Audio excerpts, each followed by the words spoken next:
Yo, what's going on, guys? Welcome back into another Wuthering Waves video. Today, I wanted to talk about the best ways to spend your stamina and the best ways to kind of progress early on in the game that allows you to use your stamina in a smart way to get items that you're actually going to be using, resonance materials and stuff like that that you're going to be using, and echoes that you're going to be using in the future.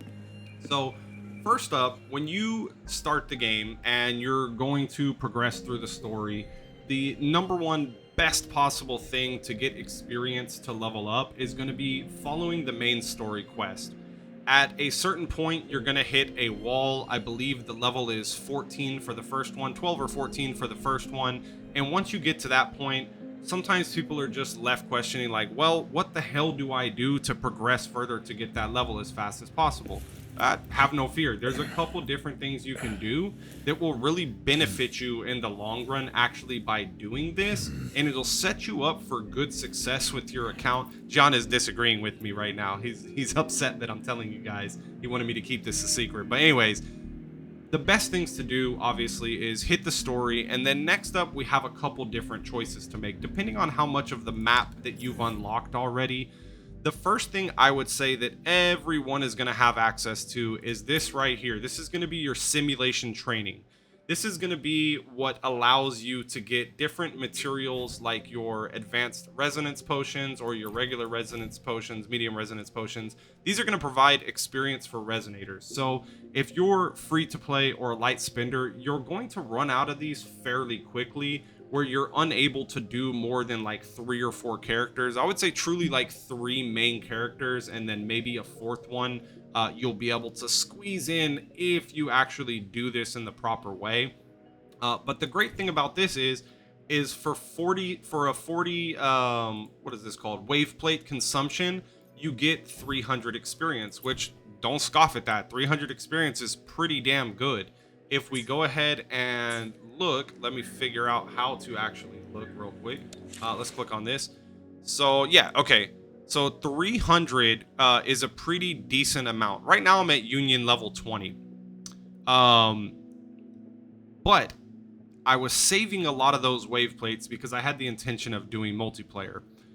I figured out that was the dumb thing to do because multiplayer doesn't unlock till later on. So don't hoard those. Make sure that you're spending all your wave plates every single day, or at least down to a point where you're not letting them fill over the cap point of 240. Spend them. They're definitely worth spending.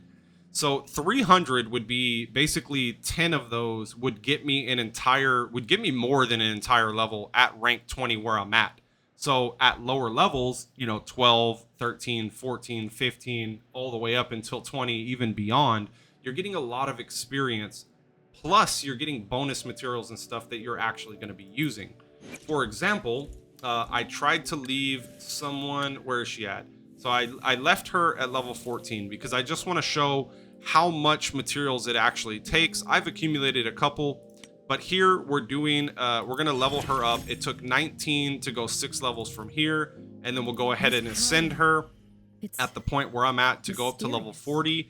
We'll see how much it actually takes.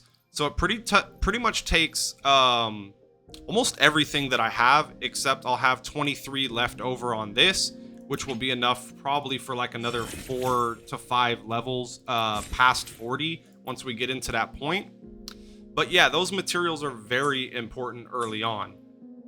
Back to that same thing, if you have enough resonance materials to level up your characters, then of course you get energy cores as well. You're also going to be having to level up your weapons to get them to the same level and stats and stuff like that as your character, if you want to have like a min-max experience. If you're leaving a lot of stuff at lower levels to have a more challenging game mode, then I understand. I'm gonna leave a weapon or two there and a character or two there just to test things out, see if I can beat some bosses and stuff like that with level 1 characters, level 1 weapons. Probably take a damn long time, but we're gonna do it anyways. Beyond that, you have your credits and everything. Credits, I feel okay with them, but I did buy the battle pass and I have progressed decently through a lot of side quests, and I've done a lot of little side things along the way. But if you're pushing more for like main quests and everything, like a lot of people do, is they leave all those side quests for later on to go ahead and have those just to explore whenever they have some downtime, knock out 1 or 2 on a login session or something like that. These shell credits may start running scarce if you're maxing out weapons, maxing out characters, maxing out echoes, stuff like that, or just buying stuff from shops, ingredients, or recipes and everything. So this is entirely up to you, but you can't go wrong with any of them.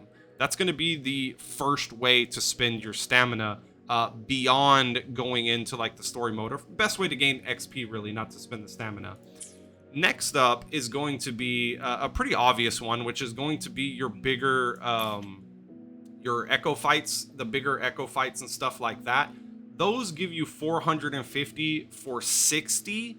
So a little bit, I would say less for what you're getting in regards to the 40. Well, no, hold on. Let me think about that real quick. So it'd be 40 for 300, 80 for 600. Yeah, so it gives you about the same. You're actually not losing anything from this. It's about the same thing, but you're farming ascending materials. So the ascending materials for the characters, if we go ahead and look at that, you're getting XP, and you're also getting the materials that you would need to ascend. So like specifically, if we click on this item right here, it'll let me know which echo or boss fight drops this.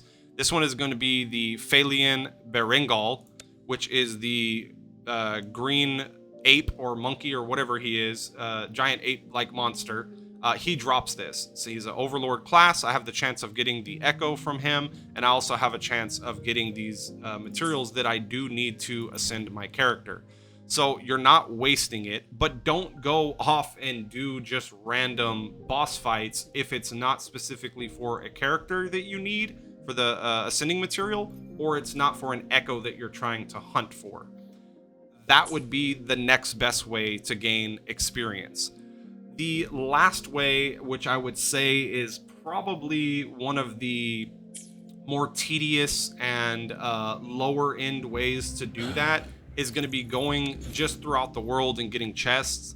But let's not discount all these side quests. I just want to show you the XP that we're getting from these. If we go down here, the side quests right here, we're getting 500 XP for this, and this probably takes about maybe 10 minutes max to do one of these, probably less than that.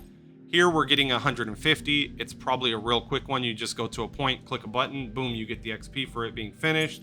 This one right here, 250. You're just finding someone and then probably gaining a material from them. If we go up here to these exploration missions, which you should not sleep on these, I feel like these are the most important to do as soon as they come up, because, excuse me, every single one has unlocked something that is important for progression, or important for like echo accumulation and stuff like that. This one right here, we get 1,000 experience from it. We get 100 of the astrite as well. We get a little synthesis item, like a tablet recipe as well. And then we, of course, get the resonance and the sealed tubes and some money shell credits as well. But yeah, that's going to pretty much wrap it up. I would say there's probably not a lot of different ways outside of just those right now where we can gain experience on a daily basis. The last one, oh, I almost forgot this one, which is basically everyone should be doing this anyways. Oops, let's go into our guidebook. If you go into your guidebook right here, you want to finish all these missions. You want to do all the daily missions as well, and then any of these that you can go ahead and knock out as well. They're all right here. They show you which ones, how much XP you're getting from it, the tacit fields, weekly challenges, and the Tower of Adversity bleh, does not give XP, but we need to go and finish that bad boy. Anyways, y'all, thank y'all so much for stopping by. I hope this helped you out on your journey in Wuthering Waves. If you guys have any other questions, please let me know down in the comments below, and I'll see y'all in the next one.